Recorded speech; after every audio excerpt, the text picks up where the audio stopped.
চাওক অৰ্থনৈতিক দিশটোৰ ওপৰত মন দিয়ে যোৱাকালিৰ যি সিদ্ধান্তসমূহ গ্ৰহণ কৰা হৈছিল তাৎক্ষণিকভাৱে সিদ্ধান্ত গ্ৰহণ কৰা হৈছিল বৈঠকখন বহাৰ পূৰ্বে মই উল্লেখ কৰিছিলোঁ যে এটা সৌহাৰ্দ্যপূৰ্ণ আলোচনালৈকে তেখেতসকলে আগবাঢ়িব আৰু আজিয়ে সেই যোৱাকালিৰ দিনটোৰ ভিতৰতে তেখেতসকলে আটাইখিনি সমস্যা সমাধান কৰিব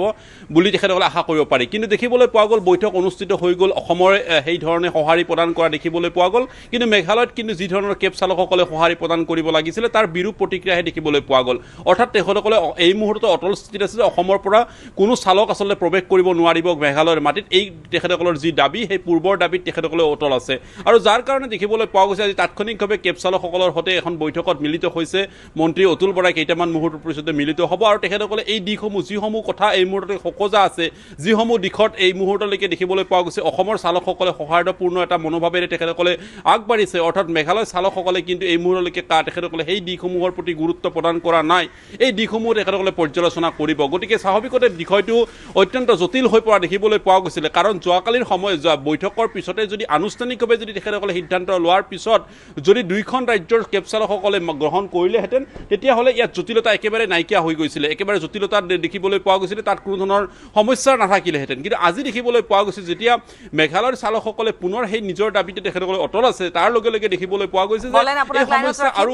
বলেন আপোনাক লাইনত ৰাখিম এটা খবৰ দি লওঁ মেঘালয়ত অসমৰ যাত্ৰীবাহী বাহন প্ৰৱেশত বাধা আজি মেঘালয় চৰকাৰৰে মেঘালয় কেব চালক সন্থাৰ বৈঠক মেঘালয়ৰ উপ মুখ্যমন্ত্ৰীৰ উপস্থিতিত অনুষ্ঠিত হ'ব বৈঠক নিজৰ স্থিতিত আকুৰগুজ মেঘালয়ৰ কেব চালক সন্থা অসম কেব চালক সন্থাই প্ৰতিবাদ প্ৰত্যাহাৰ কৰাৰ পাছতো মেঘালয় কেব চালকৰ প্ৰতিবাদ অব্যাহত আছে শনিবাৰে অসম চৰকাৰৰ সৈতে বৈঠকত মিলিত হৈছিল মেঘালয় চৰকাৰ গতিকে যিটো কথা এই মুহূৰ্তত কৈ আছিলোঁ কিছু মুহূৰ্তৰ পূৰ্বে আমি কৈছিলোঁ আজি যিহেতু অসমৰ কেব চালকসকলৰ সৈতে বৈঠক আছে তেতিয়াই কৈছিলোঁ যে মেঘালয়তো কেব চালকসকলৰ সৈতে বৈঠক বহিলেহে আচলতে মীমাংসাত উপনীত হ'ব গতিকে এতিয়াৰ খবৰটো হৈছে মেঘালয় চৰকাৰৰে মেঘালয় কেব চালক সন্থাৰ বৈঠক পুৱাৰ ভাগত বা কালি নিশাৰ ভাগত তাত মেঘালয় কেব চালকসকলেও কৈছে যে তেওঁলোকেও বিচাৰিছে যে তেওঁলোকৰ চৰকাৰখনে তেওঁলোকক গুৰুত্ব বুজক বা তেওঁলোকৰ সৈতে কথা পাতক আৰু আজি মেঘালয় চৰকাৰে মেঘালয় কেব চালক সন্থাৰ বৈঠক মেঘালয় উপ মুখ্যমন্ত্ৰীৰ উপস্থিতিত অনুষ্ঠিত হ'ব বৈঠক নিজৰ স্থিতিত আকুৰগুজ মেঘালয়ৰ কেব চালক সন্থা এবাৰ যাম পুনৰ বলেন আপোনাৰ ওচৰলৈ বলেন এতিয়া কথাটো হৈছে যে আজি এফালেও বৈঠক হ'ব সেইফালেও বৈঠক হ'ব দুই পক্ষৰ কেব চালকসকলৰ সৈতে বৈঠক আছে এতিয়া সেই বৈঠকৰ পিছত আচলতে আৰু এখন বৈঠক চূড়ান্ত হোৱাৰ প্ৰয়োজনীয়তা আছে তাৰ পিছত এটা সিদ্ধান্তত হয়তো উপনীত হ'লে সকলোৰে বাবে এটা সুৰক্ষাসন্মত দিশ হ'ব পাৰে বলেন চাওক যোৱাকালিৰ যিখন বৈঠক অনুষ্ঠিত হৈ গৈছিল তাত এটা এজেণ্ডাই ৰখা হৈছিলে যে অসমৰ কেব চালকসকলৰ সৈতে মন্ত্ৰী অতুল বৰাই বৈঠকত মিলিত হ'ব আৰু ঠিক তেনেদৰে মেঘালয়ৰ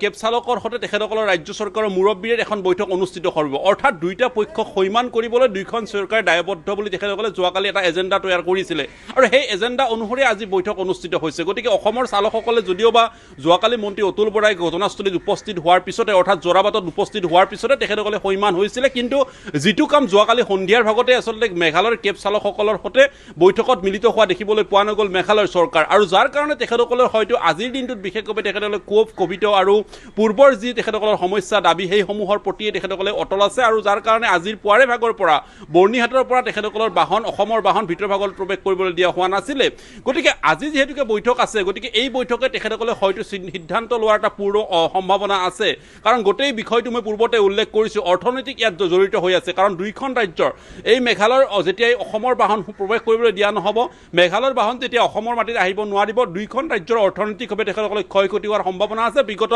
4 দিন ধৰি তাৰ পৰ্যাপ্ত প্ৰমাণ পোৱা গৈছে গতিকে দেখিব পোৱা গৈছে যে আজিৰ দিনটোত তেখেতসকলে এই গোটেই বিষয়টো যাতে সমাপ্ত কৰি চূড়ান্ত কৰি কাইলৈ সোমবাৰৰ দিনটোৰ পৰা এটা শুভ আৰু আৰম্ভণিৰ যেন হয় দুইখন ৰাজ্যৰ তাৰ দিশে মন কৰিছে গতিকে অসমৰ ইতিমধ্যে সৈমান হৈছে অসমৰ চালকসকলে তেখেতসকলে যি ধৰণৰ দাবী বা তেখেতসকলে ক্ষয় ক্ষতিৰ কথাটো ৰাজ্য চৰকাৰখনে বিবেচনা কৰিম বুলি তেখেতসকলে দৃঢ় প্ৰতিজ্ঞ হোৱাৰ পিছতেই এক প্ৰকাৰ দেখিবলৈ পোৱা গৈছে অসমৰ চালকসকল যি ধৰণে সৈমান হৈছে এতিয়া মেঘালয় চৰকাৰৰ অনুষ্ঠিত হ'বলগীয়া যিখন বৈঠক সেই বৈঠকেও চূড়ান্ত ৰূপ গ্ৰহণ কৰিব কাৰণ সেই বৈঠকৰ পিছতেই হয়তো তেখেতসকলে যদি আনুষ্ঠানিকভাৱে তেখেতসকলে সৈমান হয় কেব চালকসকলে তেতিয়া অসমৰ বাহনসমূহ মেঘালয়ৰ মাটিত যোৱাত তেখেতসকলৰ আপত্তি যদি নাথাকে বা তেখেতসকলে যদি তেনেকুৱা ধৰণৰ কিছু নীতি নিৰ্দেশো জাৰি কৰে তেতিয়াহ'লেও হয়তো অসমৰ চালকসকলে মানি গ্ৰহণ কৰিব কিন্তু সেয়া নকৰি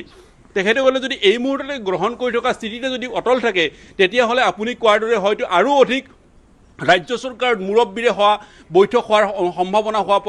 বৈঠক অনুষ্ঠিত কৰাৰ সম্ভাৱনা থাকিব গতিকে এই দিশসমূহ এতিয়া নিৰ্ভৰ কৰিব মেঘালয়ৰ কেব চালকৰ সৈতে অনুষ্ঠিত হ'বলগীয়া যিখন বৈঠক সেই বৈঠকেই আচলতে নিৰ্ভৰ কৰিব যে পৰৱৰ্তী সময়ছোৱাত পুনৰবাৰ বৈঠক হোৱাৰ প্ৰয়োজনীয়তা আছে নে নাই এই বিষয়সমূহ নিৰ্ণয় কৰিব ধন্যবাদ বলে